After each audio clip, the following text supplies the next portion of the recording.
Ito. Nakita ko na yung ano. Oh, Love shit. seat sofa. At ang na 12,000. Tantra Putang chair. inang mahal. Me and my partner really enjoyed this Tantra seat. It's cozy, well-made, and surprisingly versatile. Great for relaxation. Wow! Relaxation! Ulul! Pero nakakalito yung mga sopa na yan eh.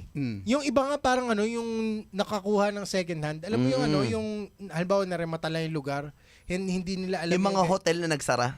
hindi nila alam na Ganyan. yung couch nila yun pang gano'n. Kasi mukha siyang regular na couch Yung na merong ibang nag-viral nga sa Facebook, yung bata ginagawang slide yan. Meron nga yung ginawa siyang alam mo yung pag-party or yung pag-debut.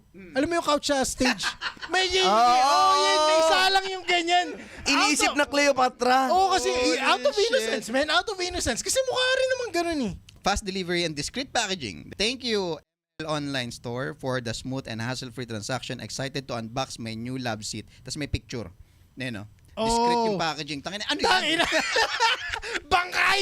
Putang ina yan. Ano yung nota mo kabaong?